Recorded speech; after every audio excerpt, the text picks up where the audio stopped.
Usindiswa mfundisi lo uthethayo. Ndandimane ndisiza apha enkonzweni. Ndifike ndihlale phaa eBhack ndiphinde ndihambe. Ngalaa nkonzo utata ebesenza ngayo inhlambululo ndabe ndize nomntanam. Ndazixelela ngaphakathi uba kulo nyaka ndizazinikezela.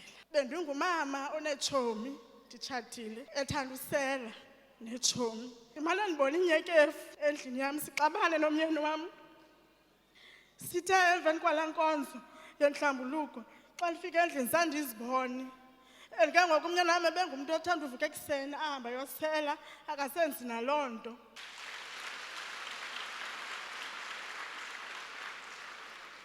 Ndiyabulisa ecaweni. Uthixo tata mna bendizothenga amanzi apha kudala ngenoba 2 minutes. Nto kandihlala phantsi yaripota ibhenki yam kungena imali.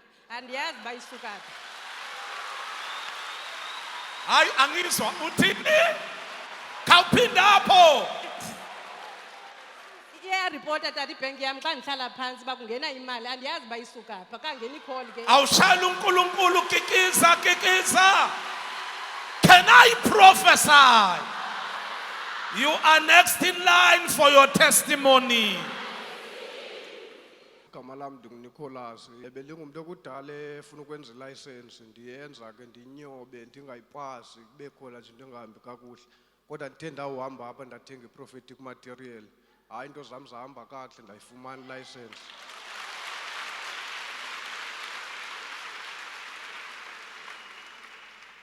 Okwesibini ndifuna ubulela ngemali ethe yangena apha kumefowunini apha kuDisemba ngisuka emsebenzini kodwa ayo payday ivele yangena njena ndiyabulela.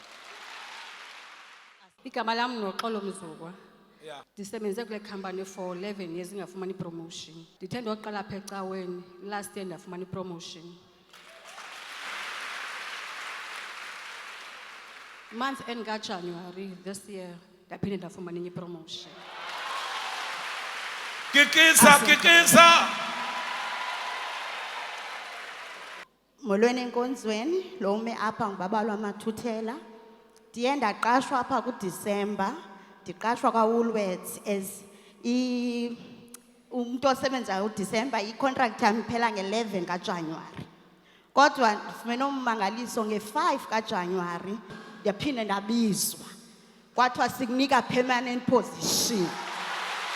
Nothi kule position ubuyi-aplayele kwenye ebhetha. Nam ndathi hayibo ndingakhange ndiyazi njana experience yale ndawo kwathiwa uzofunda usiya.